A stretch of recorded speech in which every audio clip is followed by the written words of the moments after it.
Egypt, battles of pharaohs. Chariots, conquests, and the world's first peace treaty. Egypt's early history was often more stable and less war-torn than its Mesopotamian neighbours, largely because of the natural defences provided by deserts, mountains, and the Nile River. While the Fertile Crescent between the Tigris and Euphrates saw city-states constantly clashing over irrigation canals and fields, Egypt enjoyed long periods of unity, prosperity, and relative peace. The Nile was a lifeline that bound communities together rather than driving them apart. Yet as time passed and Egypt grew into a wealthy, powerful state, war inevitably became a part of its story. Pharaohs were not only divine rulers but also expected to be warriors who defended their land and expanded its borders. Their military campaigns helped shape Egypt into a great empire, and the legacy of their battles survives on temple walls, inscriptions and monuments that celebrate their victories and their roles as protectors of the god's order. One of the earliest pharaohs, Narmer, is remembered as the unifier of Upper and Lower Egypt around 3100 BCE. The Narmer palette, a carved ceremonial artifact, shows him wearing both the white and red crowns of Egypt and striking down enemies, symbolizing both unity and conquest. From the very beginning of Egypt's history, warfare and kingship were linked, with the pharaoh embodying both political and military authority. Pharaohs were depicted as strong warriors, crushing enemies underfoot. But in reality, large-scale wars were relatively rare in Egypt's Old Kingdom. The Nile's fertility reduced the need for expansion, and natural barriers kept many enemies at bay. Military activity during this time was mostly small expeditions to secure resources like gold from Nubia or timber from the Levant. It was during the Middle, and especially the New Kingdom, that Egypt transformed into a true military power. Invasions from foreign peoples such as the Hyksos forced Egypt to adapt and modernize its armies. The Hyksos introduced the horse-drawn chariot and more advanced bronze weaponry, which the Egyptians adopted and refined.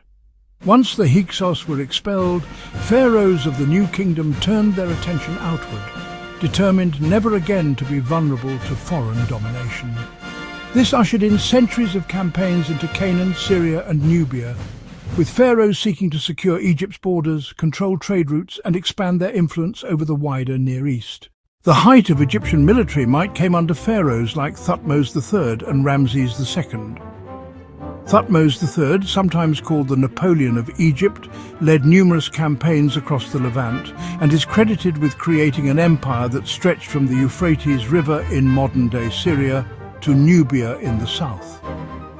His military annals, carved into the walls of the temple at Karnak, provide detailed accounts of his battles, strategies and victories.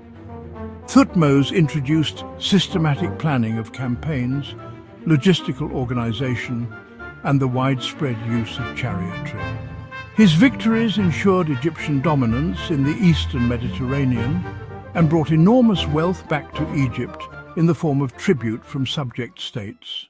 Yet it was Ramses II, known as Ramses the Great, who would fight the most famous battle of the pharaohs, the Battle of Kadesh in 1274 BCE. This battle was fought between Ramses II of Egypt and Muwatalli II of the Hittite Empire, two of the superpowers of the Late Bronze Age. Both empires sought control of Syria, which was strategically important for trade and resources. The city of Kadesh, located on the Orontes River, was the focal point of this rivalry. Ramses II led a massive Egyptian army northward, boasting of his divine favour and military prowess. The Egyptians were organised into 4 divisions, named after the gods Amun, Ra, Ptah and Set, while the Hittites brought an enormous force that included thousands of chariots. The clash at Kadesh is remembered as one of the largest chariot battles in history, with perhaps 5,000 chariots thundering across the battlefield. Chariots were the cutting-edge technology of the time, combining speed, mobility and striking power. The Hittites initially surprised Ramses' forces, striking his division before the others could arrive. Ramses himself narrowly avoided defeat, rallying his men and calling upon the god Amun for strength. Egyptian inscriptions, especially those carved on the walls of Abu Simbel and other temples, depict Ramses as the lone hero who stood against overwhelming odds, driving his chariot into the fray and turning the tide of battle. While these inscriptions glorify the pharaoh and present him as the undisputed victor, the reality was more complex.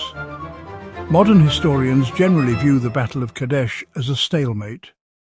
The Egyptians managed to avoid total defeat and even push back against the Hittite forces, but they did not capture Kadesh or achieve a decisive victory. The Hittites, for their part, held onto their territory but could not destroy the Egyptian army. What makes this battle so remarkable, however, is not just the scale of the fighting, but also its aftermath. Rather than plunging into decades of endless war, the Egyptians and Hittites eventually chose diplomacy. The conflict ended with what is widely regarded as the world's first known peace treaty, a remarkable document preserved both in Egyptian hieroglyphs and in Akkadian cuneiform.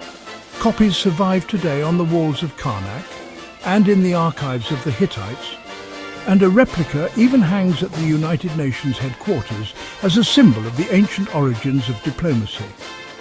This peace treaty established borders and created a formal alliance between the two great powers. It even included mutual defense agreements, promising aid if either state was attacked by a third party. The treaty was later cemented by a marriage alliance when Ramses II married a Hittite princess. This marked a turning point in international relations, showing that diplomacy could achieve what war could not. It also demonstrated the growing complexity of the late Bronze Age world, where empires interacted not just through battles, but also through treaties, trade and diplomacy. The legacy of the Battle of Kadesh is immense. For Egyptians, it was a story of their pharaoh's bravery and divine favor, immortalized in art and literature for centuries. For historians, it is a window into the realities of ancient warfare, the logistics of moving large armies, the use of chariots as a dominant military technology, and the balance of power between rival empires. It also reminds us that the pursuit of peace, even after fierce conflict, is as old as civilization itself. Egypt's story shows that war was not only about conquest, but also about identity and legitimacy. Pharaohs used warfare to prove their divine right to rule and to demonstrate that they maintain Ma'at, the cosmic order that balanced chaos. Victories over foreign enemies were depicted as victories over chaos itself, reinforcing the pharaoh's role as the protector of Egypt and the chosen of the gods. Even when battles ended in stalemate or loss, the official narrative always celebrated the pharaoh as triumphant, showing how war was as much about propaganda and image as about actual outcomes.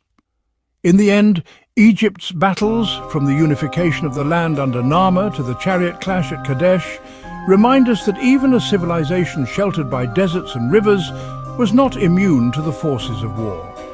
Warfare shaped Egypt's history, its art, and its place in the ancient world. The Battle of Kadesh, in particular, stands as a symbol of both the destructiveness of war and the possibility of peace. It shows us that ancient peoples, like modern ones, sought not only to win battles, but also to find ways to live alongside their rivals. In this way, Egypt's military legacy is not only about conquest, but also about the enduring human search for balance between war and peace.